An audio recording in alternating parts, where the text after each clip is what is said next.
네, 오늘 6월 18일 오늘 타블릿 PC 관련 미디어워치 직원들에 대한 재판이 있었어요. 재판이 굉장히 오랜만에 열렸는데 오늘 송지호라는 그 대검찰청 디지털 포렌식 검사하는 사람이 오늘 증인으로 나왔어요. 사실 이 사람이 증인으로 나올까 하고 좀 걱정은 했는데 이 사람이 증인으로 나왔어요.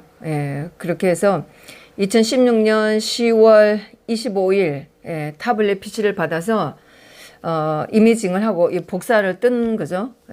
이미징을 하고 포렌식 검사를 했다고 얘기를 했고, 이미징을 하고 나서 바로 타블렛 PC는 바로 검찰한테 돌려줬다고 이렇게 얘기를 했어요.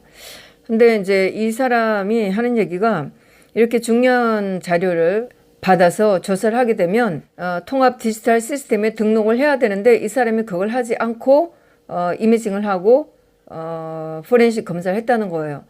검사가 그런 것을 하지 말고 오프라인으로 하라고 했다는 거예요. 그래서 포렌식 검사 이미징하고 바로 자료는 타블렛 PC는 돌려주었고, 포렌식 검사 이미징 하는데 1시간 정도 걸렸고, 포렌식 검사하는 데는 한 5시간 정도 걸렸다고 얘기를 해요. 그리고 나중에 검사가 위치 정보를 물었다고 얘기를 해요. 그 위치 정보는 제주도, 이 사람이 한 얘기는 GPS, 또 시간을 얘기했다고 하거든요. 최순실 재판에서 가장 중요한 게 그 독일 영사콜하고 제주도 동서안이었었는데, 오늘 증인이 나와서 증언한 거는 위치 정보만 검찰이 요구를 해서 위치 정보만 주었다, 이렇게 얘기를 하는 거예요. 그런데 저도 들으면서 이 사람이 하는 얘기가 계속 그렇게 이미징이나 그 포렌식 검사를, 사실 포렌식 검사를 하기 위해서는 이미징을 떠야 되는 거니까 포렌식 검사를 해달라고 요청한 검사가 누구냐, 이 사람이 오늘 오후 재판 내내 변호사들이 그걸 물었는데 이 사람은 끝까지 기억이 안 난다고 얘기를 했어요. 네. 그러면서 자기가 포렌식 검사를 해서 포렌식 자료를 시드로 만들어서 검사한테 주었고, 그랬는데 이 검사가 위치 정보를 요청을 해서 자기가 3, 4일인지 아니면 또 일주일이라고 하기도 했어요. 신문이 여러 번 반복될 때마다 말은 조금씩 달라졌으니까 3, 4일보다 더 걸렸다, 일주일이 걸리고 됐다, 이렇게 하면서 위치 정보만 대해서 물었기 때문에 거기에 대해서만 알려줬다, 이렇게 얘기를 하는 게 있었고, 피고인들하고 변호사들이 서로 이제 묻기도 하고 그랬는데, 타블렛 PC의 소유자가 누구냐, 사용자가 누구냐, 이런 거는 검사를 해보지 않았냐, 이렇게 피고인 측에서 또 변호인 측에서 묻기도 하고 그랬는데, 그런 거는 알아보지 않았다. 검사 측에서 그런 걸 요구하지 않았기 때문에 자기는 그런 걸 알아보지 않았다, 이렇게 얘기를 하는 거예요. 그래서 2시에 바로 신문이 시작됐는데, 사실 오늘 또 재판부가 바뀌었어요. 지난번에 그 재판부가 경력 대등 재판부 이렇게 되는데, 요번에 바뀐 그 판사들도 그런지는 잘 모르겠어요. 요번에 바뀐 판사들은 김양섭, 반정모, 차은경, 차은경이라는 여자 검사가 그 판사의 오른쪽에 앉아 있었어요. 우리가 보기에 제일 왼쪽에 보는 측에서, 방청객에서 바라보기에는 왼쪽에 있었는데, 판사가 제가 개인적인 느낌에는, 물론 1심하고 비교할 수도 없고, 그 여자 그 판사보다 훨씬 더 낫었고, 또 그 전에 했던 그 판사보다도 조금 시원시원했고, 또 변호인 측에서 신문할 때도 신문하는 걸 다 받아주는 이런 태도가 그 전에 판사보다 훨씬 더 낫다는 느낌이 들었어요. 그래서 판사가 바뀌어서 피고인들에 대해서 신원을 다시 확인하고 이렇게 하고 시작을 했는데, 1심의 판사나 또 항소심에서의 그 전에 판사보다는 진행이 훨씬 더 저희가 볼 때는 좀 낫다 싶었었고, 그리고 그 재판 중에 또 방청객으로 온 사람이 조금 불미스러운 일이 있었어요. 그래서 열심히 JP에 있어서 열심히 핸드폰으로 글씨를 쓰는데 굉장히 빨라서 저는 좀 걱정을 좀 하긴 했었거든요. 근데 사실 우리가 그 재판장에서 기록을 할 때도 핸드폰을 할 때도 자기 무릎 정도에 놓는다든가 이렇게 해서 열심히 하면 괜찮은데 이걸 눈높이를 올리고 열심히 하면은 이게 사실 되게 불안하거든요. 옆에서 보는 사람도 불안하고 이럴 경우에는 그 법원 직원들한테 지적될 경우가 굉장히 많아요. 또 제가 개인적으로 생각해 봤을 때도 높이가 이만큼 정도의 높이가 되면 판사 측에서 봤을 때도 이게 굉장히 이게 신경이 거슬릴 수도 있는 거거든요. 근데 굉장히 높은 위치에 놓고 굉장히 이렇게 자판을 두들겼는데 이렇게 하는 것은 굉장히 위험한 일이에요. 사실 뭐 어떤 내용을 했던 간에.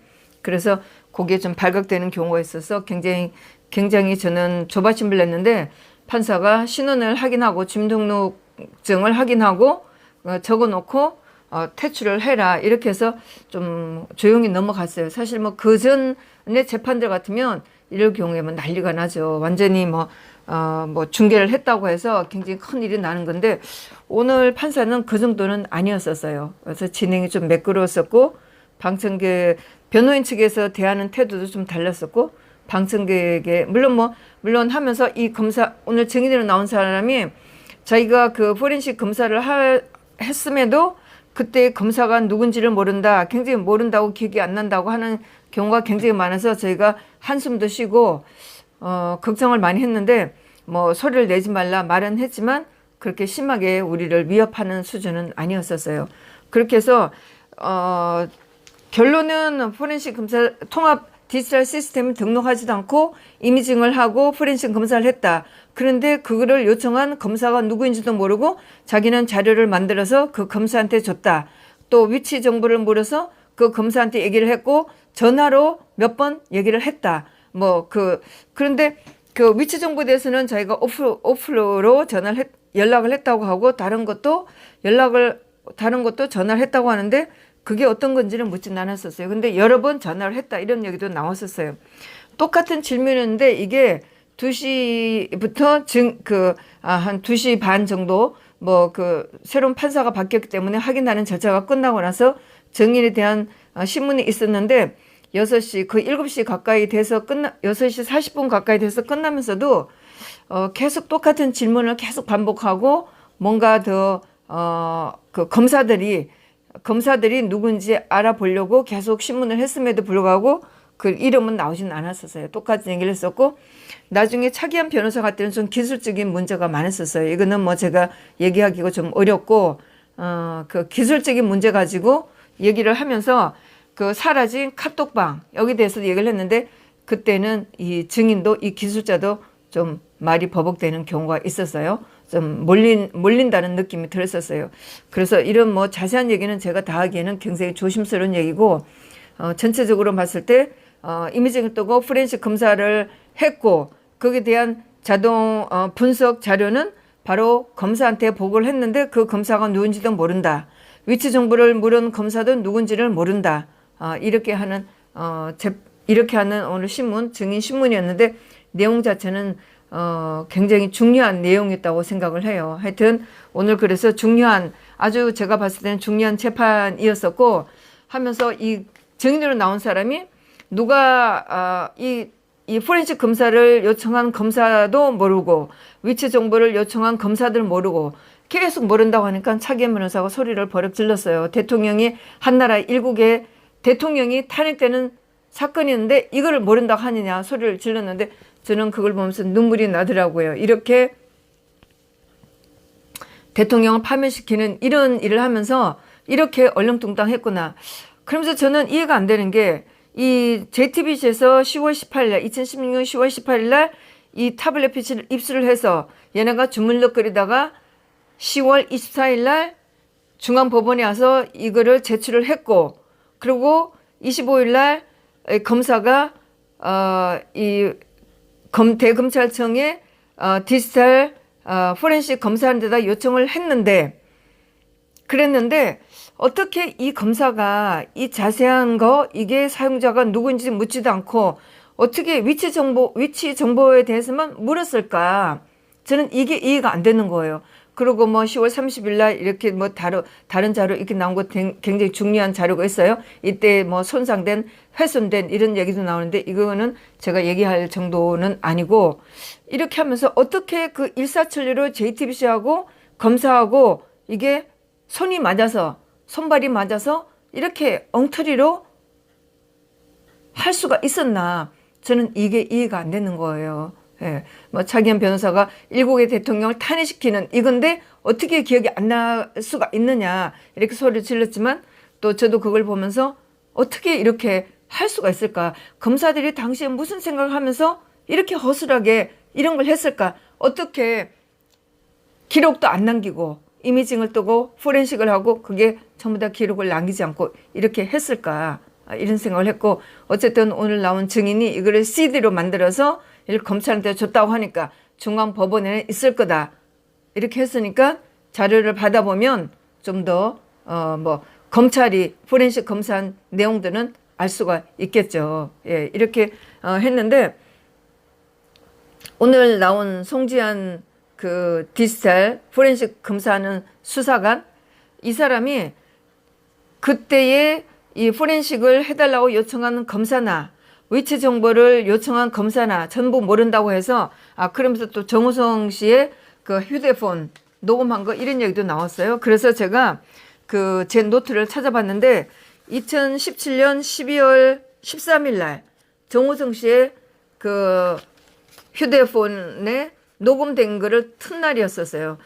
2017년 12월 14일 날이 최순실의 결심인데 그 전날 13일 날 정우성 씨의 포렌식 정우성 씨의 휴대폰에서 3자 통화를 했다는 그 내용을 틀었었어요. 그때의 그 녹음 상태가 굉장히 좋았었고 그러면서 제가 그 상황은 제가 그 내용 그 녹음 상태가 굉장히 좋아서 뒤에 있는 기자들을 제가 돌아다봤고 해서 그날 기억은 제가 굉장히 생생하게 나요. 그런데 그때 그날도 이 송지환이라는 수사관이 디지털 포렌식 한 이 사람이 나왔는데 1차 그 정호성 씨의 휴대폰에 있는 녹음을 CD로 만든 것이 이경재 변호사가 믿을 수가 없다고 하면서 다시 해달라고 한 게 있었어요. 그래서 12월 13일 날 이 CD 두 번째 만든 CD를 그 재판장에서 틀었는데 그때 이경재 변호사가 이 증인으로 나온 사람한테 이 CD를 만든 것이 언제냐고 물었었어요. 그랬더니 뭐 3, 4일 전이라고 그랬고 또 이 CD를 만드는데 어떻게 만드느냐, 몇 시간을 걸리냐 이런 것도 물었었어요. 그런데 놀랍게도 그때 이 증인이 하는 얘기가 물론 뭐 이경재 변호사가 하는 얘기에 넘어갔는데 검사하고 앉아서 이 CD를 1차 CD를 틀어놓고 2차 CD를 만들었다 이렇게 얘기를 했던 거예요. 그때의 검사가 옆에 앉아있던 검사가 강상묵이라는 검사였어요. 그렇게 했고 이 CD를 만들라고 지시한 검사는 고영근이라고 얘기를 했어요. 고영근 검사가 지시를 했다 이렇게 되어 있는데 그때 이경재 변호사가 야 이거 우리 못 믿어.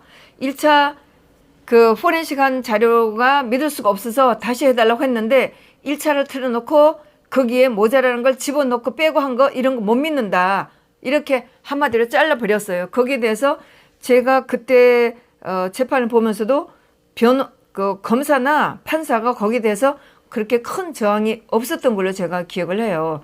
그래서 그 당시에 나온 검사 이름이 강상묵하고 고영건이었어요. 오늘도 혹시 고영건이 시켰나 이런 얘기는 나왔었어요. 네, 그래서 아마 그 당시에 오늘 나온 증인이 어떤 검사가 시켰는지 모른다고 했지만은 아마 강상묵이나 고영건이나 이 사람들을 조사해보면 알 수가 있을 테고 또 이름 나온 것 중에 김태겸도 나왔어요. 이름이. 그리고 김용재 이 변호사 이름, 이 검사 이름도 나왔어요. 아마 그래서 이 네 사람을 조사를 해보면 누가 포렌식 검사를 하라고 요청을 했는지 또 그 제주도 동선에 대해서 물었는지 이거는 알 수가 있을 거예요. 굉장히 중요한 자료였었는데 어쨌든 하면서 이렇게 중요한 자료를 하면서 자기네 통합 시스템에 기록을 남기지 않고 했다는 이런 엉터리 얼렁뚱땅 이렇게 했다는 아주 중요한 단서가 나온 거였었죠. 네, 아마 여기에 대한 더 세세하고 기술적이고 더 아마 전문적인 오늘 재판에 대한 증인이 나와서 한 얘기는 아마 그 또 차기현 변호사나 또 관련된 사람들이 아마 더 자세하게 얘기할 수 있을 거라고 생각을 합니다. 저는 뭐 전반적으로 재판 분위기 중심으로 얘기할 수밖에 없고 제가 또 전문가가 아니기 때문에 좀 제가 드리는 것은 좀 분위기 위주로 말씀드릴 수밖에 없네요. 예, 오늘 하여튼 뭐 저로서는 굉장히 중요한 재판을 받다고 생각을 합니다. 그러면서 다음 재판은 9월 10일로 정해졌고 그때 또 증인을 또 소환을 했는데 이 사람이 신규순이라는 증인인데 이 사람이 저는 누군지 모르겠는데 대검찰청에 있는 증인인지 사실 누군지는 제가 잘 모르겠어요. 예, 그래서 이 사람을 증인으로 부른다는 것을 얘기를 했었고 만일에 그러면서 오늘 차기한 변호사가 오늘 그 증인으로 나온 사람한테도 얘기를 했었죠. 카톡방이 없어진 거에 대해서 물었는데 그 오늘 증인으로 나온 사람이 버벅댔었어요. 거기에 대해서. 그러면서 차기한 변호사가 이런 걸 많이 할 거 없이 바로 카톡방 대화를 복구를 할 수가 있다고 하니 카톡방 사라진 대화방을 살리자. 그러면은 이 타블렛 PC가 누구의 소유인지 누가 사용했는지 알 수가 있다. 그리고 타블렛 PC의 유심을 포렌식을 한번 해보자. 한 번도 그런 걸 해본 적이 없는데 이걸 하자. 이렇게 들이대니까 판사가 다음에 나오는 그 증인이 증인의 증언을 들어보고 그때 가서 결정을 하자. 이렇게 하면서 끝난 거예요. 그래서 어쨌든 판사가 거절하지 않고 일단은 다음에 나오는 증인의 증언을 들어보고 결정하자. 이렇게 해서 굉장히 고무적이었다고 생각을 합니다. 새로운 판사가 바뀌어진 재판부가 하여튼 그전에 재판부보다 제대로 좀 하고 있는 것 같아서 다행이라는 느낌을 가졌습니다. 하여튼 뭐 9월 달까지 굉장히 긴 시간이지만 그때 또 판사가 어떻게 될지 그때까지 재판을 본다면 또 많이 진전된 내용을 알 수가 있겠죠. 예, 오늘 중요한 재판 내용이었습니다. 감사합니다.